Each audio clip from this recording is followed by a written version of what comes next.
Hello, everyone. Abby, so great to have you here again. So love chatting to you. We're new to each other the last few months, but I tell you, I Yeah, feel like I've known you forever. So I the thing, know. right? Yeah, we have Yeah, this like a soul sistership happening here. But so we'll try to keep that to the down low as we I have know. this That's going to be the conversation. hardest part. Yeah. So the reason I want to talk to you, Abby, because in our community here at Kids Yoga Stories, we have a lot of folks who are, okay, teachers who are retiring or wanting to get out of teaching and coming back to teach full-time sort of snippets of yoga during the Mhm, school day. We have kids yoga teachers who are going into schools for these snippets of going to different classes. And we have mhm. sort of pediatric therapists or counselors or wellness teachers who are looking for how do we add like a 15-minute Mhm. yoga mindfulness experience to either a classroom or several classrooms, right? Yeah, Without obviously getting burnt out.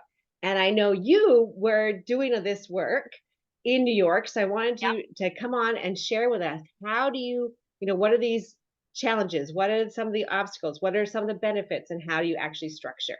So to yeah, get started, I would love for you to share with everyone who you are, Abby, in the world, yeah, and tell us your kids yoga story, kids yoga teaching background, and how yeah, you got to where you are today.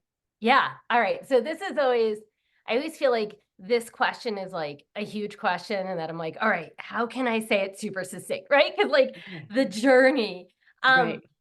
but what I'll say is I used to be a teacher in a school for children on the spectrum. I was in the school for like 7 years. And along with that, I was experiencing what I didn't know at the time was anxiety, and I started into therapy. And my therapist basically introduced me to MBSR, which is mindfulness based stress reduction. And I was in my early 20s, like, you know, so I learned some skills at a very at a younger age, and it just like totally changed my life. The mindfulness based stress reduction course and learning a different way of being. Mhm. And I started to like bring that into the class, bring it into with kids. But mostly at the time, I was focusing on the teachers in the school because everyone is burnt out, Yeah. right? Right. Even back then, I'm talking like 2005, right? Right. 2006. Everyone is just overworked, underpaid, burnt out. And Right. I was starting to see like the value in mindfulness, and I ended up going into a yoga teacher like certification, and I became a certified yoga teacher in 2007.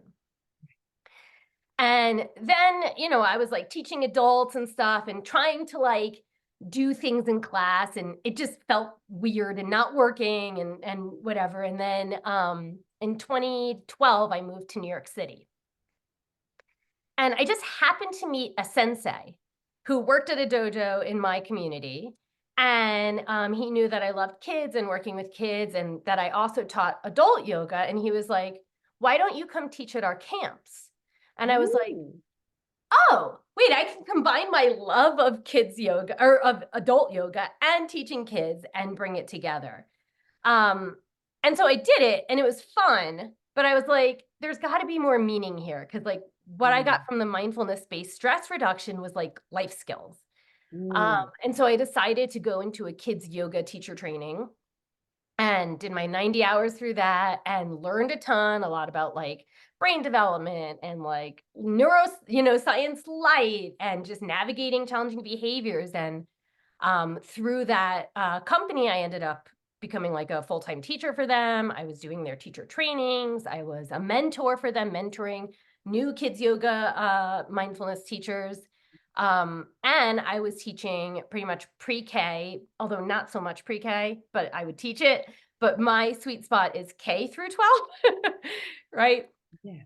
And it was in a variety of different ways. So it was mat based, it was chair based, it was 15 minutes, it was 90 minutes.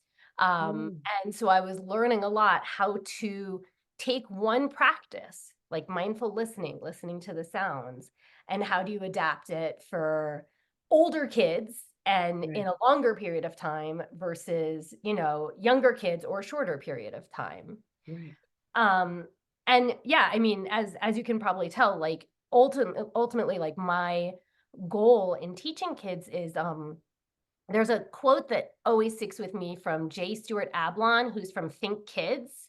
And he teaches a lot about collaborative problem solving. He's like, I love him. You can find like TED Talks on him, or like that he gives and stuff.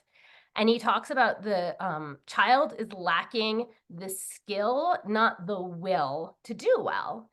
And Right. that's always been my motivator for teaching kids, Yeah. is giving them skills like how to pay attention, how to self-regulate or calm down, how to pay attention to your thoughts to know what's true and what's not true. Um, Mm, and so that's really been like my motivator when teaching kids, is like teaching the skills they're not often taught in schools. yeah. Um, and then, recently in like 2019, I moved to Colorado, then the pandemic hit, and getting into schools wasn't so easy when schools are closed. And so I started creating online practices through like Insight Timer. I have a Mm, couple published practices through them. I've been working on a kids book, because ultimately it's about getting kids these life skills and hopefully helping the parents with teaching the life yeah. skills, or the teachers as well. And Yeah. so I I would love it. say that's the summary of my journey. Yeah. Yeah. It's very similar to a lot of us who've been around for a while, right? You follow your passion and what that intersection, right? Of what we're good at, what our skills are, and then what the audience is looking for. So it sounds like you kind of went with the flow a little Yeah. bit, right? And Yeah. ended up in all these different interesting situations. I love that. Yeah. So you were going to all these different classes in New York, as you were saying, right, for different Mhm. lengths of time. What were you seeing from the teacher's point of view? What were the challenges? So you were Yeah. coming in as a hired kids yoga teacher. What were you seeing as the obstacles for them specifically, sort of why they were unsure of how to bring it in themselves, or really, yeah, what were their obstacles and why they Yeah. really want to hire someone to come do it? Yeah. So I would say it's like a two-parter. One is the school itself had its own obstacles, and then the teachers had their obstacles. Mm, And for schools, a lot of it had to do with one, time, and two, training, right? yeah. And what is the programs that first get cut in schools? It's always art, it's music. So of course, like, yoga and mindfulness aren't really valued. Although I will Yeah. say in like 2018 or something, New York State said mindfulness must be in curriculum. So schools started to care a Mm, little bit more. Um, but the obstacles are usually time. How do we get it into the mm, school when we have all of these other things we have to do, curriculum, all these other things. And then training. How do we effectively train our teachers? Because it's not like teaching math. And I'm not mm, knocking math. mm. I'm not talking, but math, you don't have to live. You can teach it without it being a part of you. And when you're teaching yoga and mindfulness, it's a different way of being. And that doesn't always work in classrooms when you're showing the kids one way to be, but then you're teaching them not to react and to pause, and then you're reacting and yelling at the kids and all that, right? So there's the time and there's the training. And then for teachers, I would say the teachers that really value this work find time, right? But a lot of teachers are just so overwhelmed. Every you know, 3, 4 years, there's some new research out about a new way to teach kids, and then all the teachers have to learn this new way, and it's always adding more stuff onto their plate. They're underpaid, they're overworked. If they don't have a relationship with yoga and mindfulness, they don't have the time Mm, to learn and then implement it. And so a lot of times, before I would come in, I know that they would like put on Go Noodle, or they would play a practice, right? And the teachers would kind of hide in the back and be on their phone while the kids are doing it, right? right, Like, right. so Yeah, it didn't right. match up. And so Mm, a lot of the obstacles I would say are just time and training, and then yeah, I guess ultimately the value. yeah. Okay, so let's talk about that some more. What did you notice were the benefits of you being there as Yeah. a person versus putting like a Go Noodle? And not to discredit that, because that's very easy to push play. I get that, right? Yes. Yes. right? And there's lots of value in that. But what did you see were the benefits of you popping in for these 15 minutes? Yeah. So I'll talk about 15 minutes, and then I'll also just share a few about like some longer ones too, just because Yeah. like some of the benefits were absolutely like huge. And I'm gonna only talk about when I would push into the classroom and teach in a chair setting, right? I was teaching these second graders, and this was a longer class. I think this was about a 30-minute class of yoga and mindfulness. And at the end, I would always let them put their heads down and rest, and they would get anywhere from 5 to 7 minutes. And eventually I would have time to like give them little head squeezes, like proprioceptive input and everything. And some kids would fall asleep in that short amount of time. But the teachers always said that what they noticed after those classes, which were a little longer, so I had the luxury of letting them rest, was there was less behavior challenges. Kids were more focused. Kids were more engaged after those specific days of yoga and mindfulness. And teachers wished that they could have more time to let their kids rest, right? Because a lot of Mm. times, challenging behaviors that arise come from kids that are overtired and overwired, right? Mhm. But in those 15-minute sessions, different things would happen. Like one time I was in this fourth grade, and I just remember we were doing mindful listening. We were just listening to the sounds. And this student, it was one of my first times in the school, said to me, "This is the first time I haven't felt rushed." Mm. Right? Like, I still, like, get chills, like, thinking Mm. about that, right? Like, in this very short time that we're together, this kid didn't even notice, like, "Oh, I feel calm. Oh, I heard sound." Oh, it was like, "Oh, I finally don't feel rushed." And the teachers heard that, and it really struck, like, them. They were like, "Oh, wow. Did they do anything different? I have no idea." Right? Right, right. And you're Um, just talking about like a once a week that you pushed in, right? yes. So Yeah. yeah. There was one school where they had this 3-year program where at first we were coming in like twice a week. Okay. And so this is the beautiful thing with this one particular school is that when we came in, they made it as professional development for the teachers. The Right. teachers Okay. had to participate Right. and they had to learn because at the end of the 3 years, the idea was they wouldn't have the specialists come in, Mm. and the teachers would be able to like feel confident offering 15-minute sessions during the day. Yeah. Right. And so most of the time, yes, it was once a week that I would go in um, to a number of different schools, and then I wouldn't see them again for a week. But in this one particular school, it started as twice a week, then Yeah. once a week, then once Mhm. every few weeks as we coach the teachers. Right.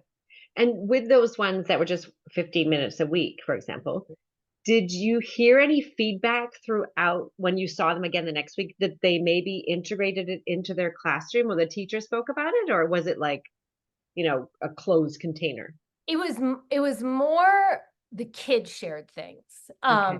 And like in the 15 minutes, like it's like you go in, you do your thing, right? And then you're Hmm. like out and you're like, hopefully in these 15-minute sessions, you have 5 minutes between classes. Like I was Right. teaching 6 hours a day, right? Right. Teaching the same lesson, right? So you hope that you have a Mhm. moment to reset. But things that kids said were like, I was really annoyed at my sibling and I left the room, right? Or I had a hard time falling asleep and I did tense and let go, which is progressive muscle relaxation. Or I did Mm. my belly breathing.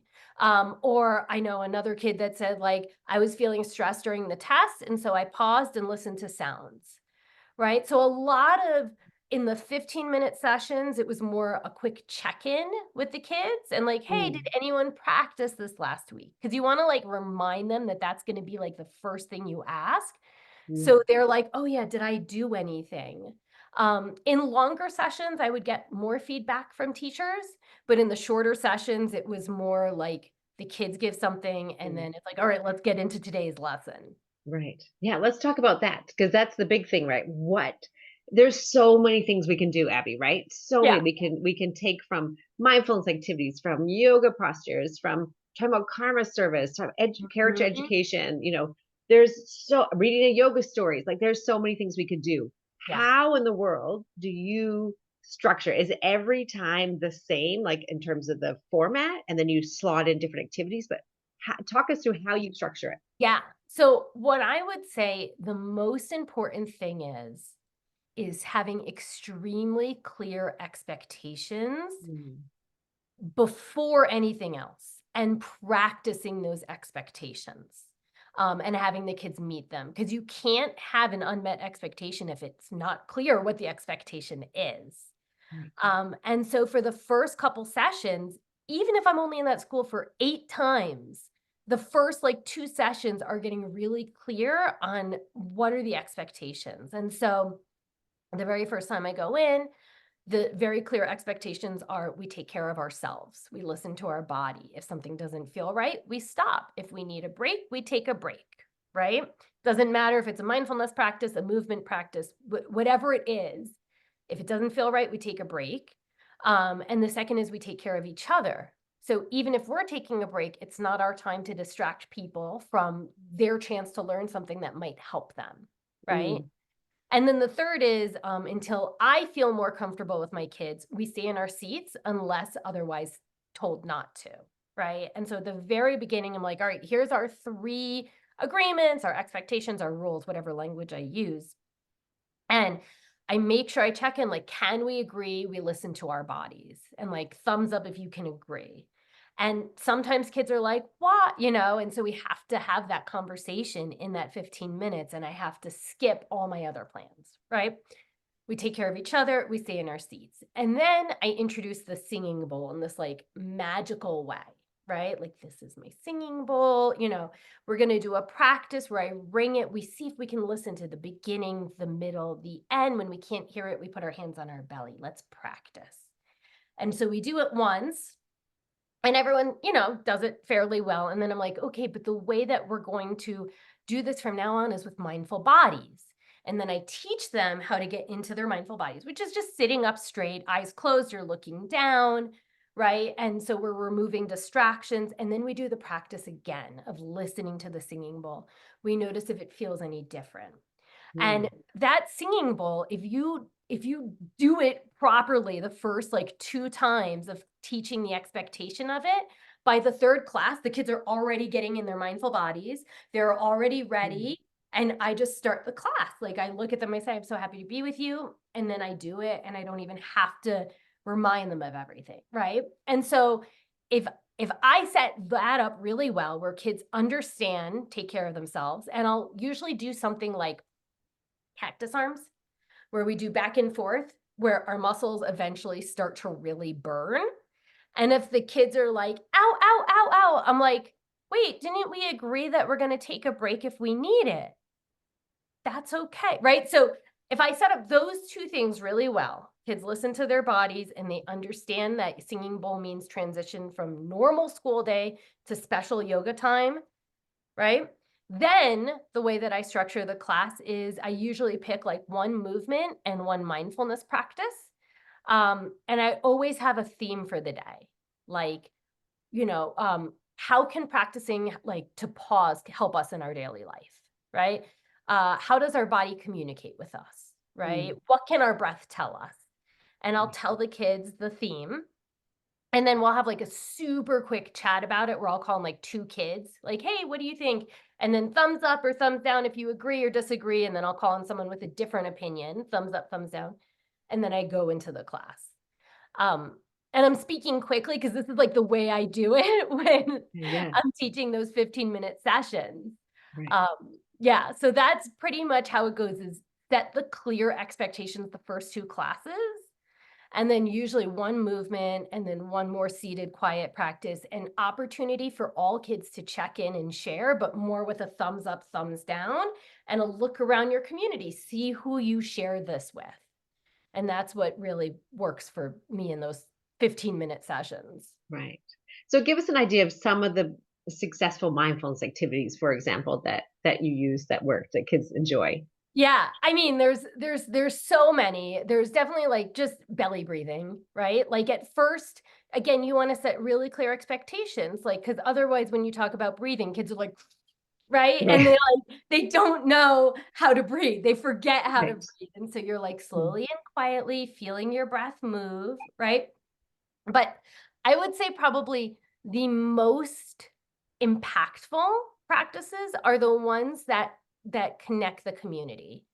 And mm, one of my favorite practices, it's called Cross the Line. I learned it from Mindful Schools many years ago. I know that there's like a clip of it somewhere on Google, somewhere, I think from MTV. And I adapt it so it's like stand up, sit down, right? Because we're in our chairs.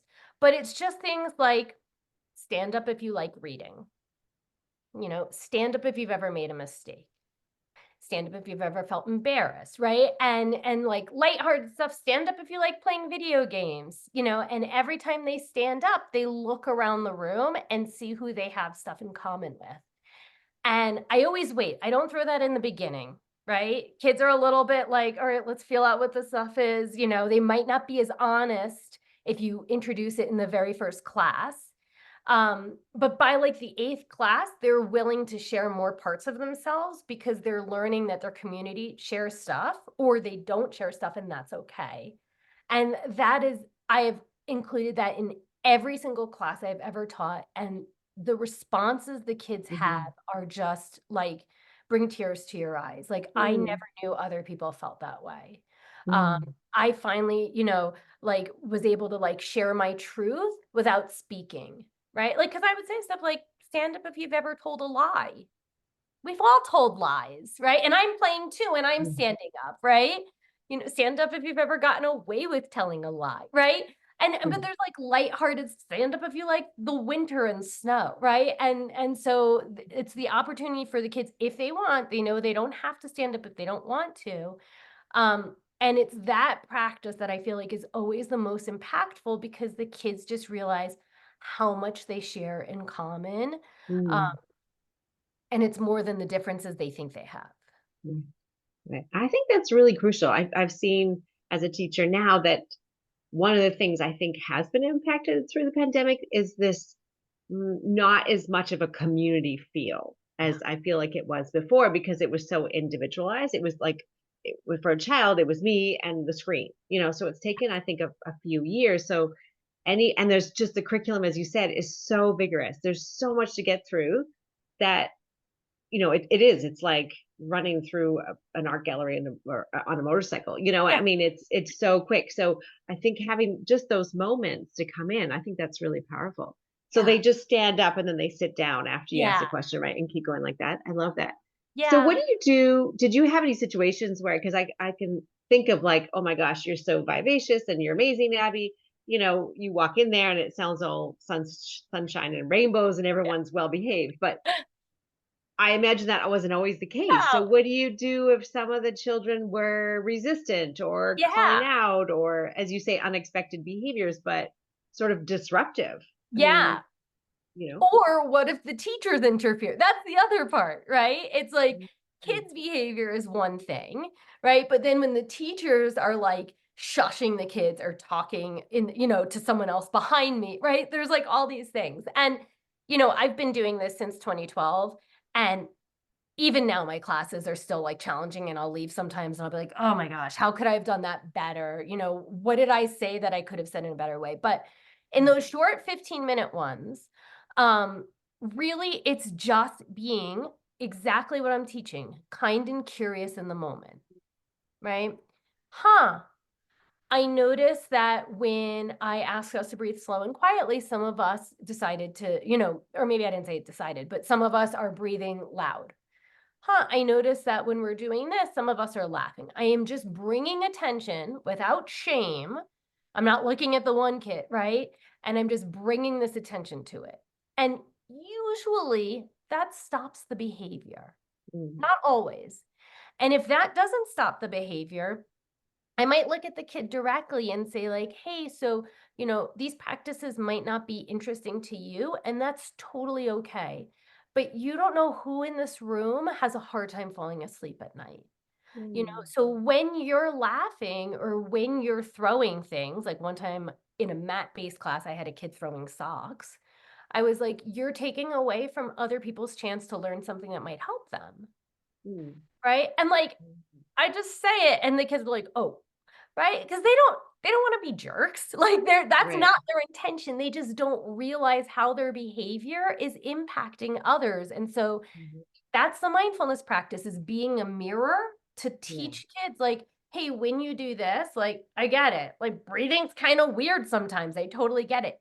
And when you do this, Yes. it's taking away from other people being able to learn or focus." Or, sometimes if kids are talking, I'll just say something like, "Oh, I noticed sound in the room when we're practicing. What happens to all you when you try to practice?" And the kids are like, "We'd go to listen to them." And that works with grown-ups too, right? If the grown-ups are talking behind you, it's like, "Oh, I noticed sound in the room." And then the teachers start to quiet down.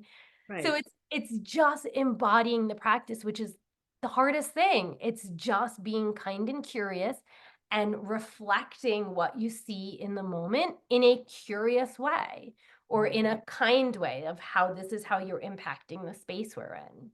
Yeah, I love that. And what you're describing there is that you've had to come into each one of these classes being calm and organized yourself, right? Yeah, And even if and you're doing these for 6 hours, I can't even imagine how many classes you're going through, yeah. right? So all these classes and you're having to reset yourself and use the practice yourself while life is going on, you have all the Mhm. other things going on in life, and sometimes I'm sure you've got a monkey mind with everything else you could be should be doing, right? Yep. And so you're modeling that and you're coming to a space where you're practicing curiosity and you're just using putting words to your curiosity, right? And then getting creative about how do I connect with these children in a Mhm. deeper way? How do I understand them? In 15 minutes, you can't always take a child outside and have like a Ross Green Right. conversation. Like I can see, you're having a hard time, what's up, or Yeah. things like that. So I think you're kind of embodying, as you say, the whole piece of it,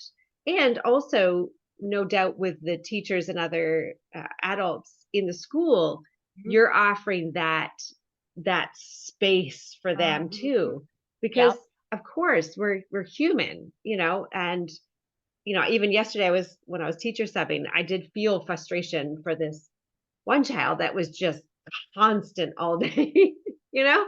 And at Yes. the moment, you have to take that deep breath. I get it. Like Yeah. we're not saying we're perfect. I mean, kids yoga No. teachers and people who do this work, we're humans, Yeah. right? And so it's really about, yeah, as you say, you go back and reflect on, okay, I could have done that better, It's not putting shame and blame onto ourselves, Yeah. Which is hard. right? I mean, it's Which is hard.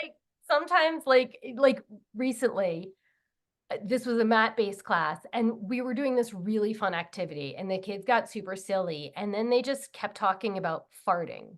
Mm, And in yoga, you fart. So, I don't wanna, take away from something our body does that shows we're healthy, right. but I, realized later on, I probably should have nipped that in the bud a little sooner, right? And, it's just, it's those moments where, you're like, "Oh, the kids are engaged and they're enjoying it," and in hindsight, I should have nipped that in the bud a little bit soon, Right. but what I'll say on top of what you're just saying is the other thing that I try to do in the modeling for the kids, especially in those chair settings and those chair, classroom settings, is the modeling for the grown-ups that I do is I'm transparent. So, if I Mm. have been rushing, back and forth to a ton of different classes, the schools don't always put you on the same floor, right? So, you're like, "Ah, I have 3 minutes to get to here to here," right?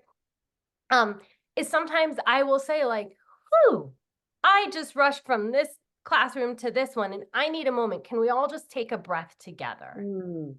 Right? Or, Right. Right. if I'm not feeling well, I'll let them know. I'll be like, "Hey, I'm not feeling that well today. Can we all just work a little bit, on understanding that's harder for me to, you know, be as energetic," or whatever Yes. it is, that Right. transparency, "Hey, I'm human and I Yes. sometimes have a hard time too. Can we work together to support the whole class?" Right. Yeah, I love that. And I think there's an opportunity for us to notice where they're at. Because last week I had this class come in and they just finished MCAS and it was indoor recess. And I'm thinking, okay, and we're to do music right now. Yeah, Let's exactly. put the plans aside and let's make up some rap or something. Yes, I just made that, but acknowledging I see you. You're probably Yes. feeling a little tired and a little wiggly right now. I get it. What can we do instead? So, as you say, it's not always mindfulness. I think there's a myth out there, right? That mindfulness and has to be sort of, sitting cross-legged on the top of the mountain, Yeah. right? Or we're all sitting in our chairs at school. Like, Yeah. no, mindfulness can be active. It can be fun. It can be silly. It can be Oh, all of that, right? I love Mhm. that because like there's so many times where I'll go into a new school and the teachers will be like, okay, it's mindfulness. It's time to be calm and quiet, right? Right. Okay, kids, get ready. And then I like intentionally do something that's loud and wild to show them that mindfulness is not that. It's about paying attention in the present moment and being Right. curious about that, right? And Mhm. sometimes our bodies need to move. Like you just said, like I'll say to Mhm. kids like, "Oh, I had a plan to do this, but I see a lot of wiggly bodies. Let's see if we can practice getting the wiggles out," right? Like Right. shake it, freeze, right? Yes. And so Right. there's so many misconceptions with mindfulness and so Yeah. when people are like, "Oh yeah, it's calm and quiet." I'm like, "All right, now we're going to do something that's not calm and quiet and notice how Mhm. that feels." Right, and then, no doubt, because 'cause you're bringing them in that loop, right, you're bringing them back down Yes. at before you set them back, and I thought the Yes. same thing. At the end, we did, like, a follow the leader because I thought, "I can't send them back to No. No. class," Right. right. Yeah, yeah, I love Right. that. So what advice do you have for kids yoga teachers who, who really wanna teach in schools? And Yeah. you've experienced this now too because you had the experience in New York where you were doing Mhm. this full time, and now you're in Colorado, and it's not as Valued. yet, yeah, valued yet, right? Or that hasn't thought yet. What do you recommend for teachers trying to get Yeah. into schools? Yeah. So I feel like there's like three things that come to mind. The first thing is just talk about it. I Mm, feel like so many of the jobs I've had, whether it be in a school or in a karate dojo, is just because I was talking about it, right? And I wasn't selling myself, I wasn't selling a product. This is something I'm so passionate about, right? And so when people are like, "What do you do?" or "What do you look?" I just talk about it and people can see that passion. And that's honestly how I started getting into the schools in Colorado. I had sent a ton of cold emails out and I got pretty much no responses, right? And then I'm just talking to my friends, their friends, my mm, husband's friends that have kids, right? And then they're like, "Hey, now that school's opening back up after like not after the pandemic, but once we started to go back into schools, they're like, "We notice all our kids are in therapy. Maybe you can come in and teach." Right? And so you just talk about it and you don't know how long it's going to take, right? yeah, So right. because of the pandemic, it took a couple years to get into schools. So that's the first thing I would say. Like, sure, networking event, sure, right? But really it's just and what your passion is. So mine is teaching Mm, life skills, but that's not everyone's passion with teaching kids yoga. Some people, their passion is play. yeah, Talk about that, right? And so that's like my first piece of advice. yeah. The second is that sometimes we think it's easier contracting with another company to get into schools. And that definitely helps, but you need to know like what state you're in and what are your rights as a contractor because I have contracted with a lot of different kids yoga companies.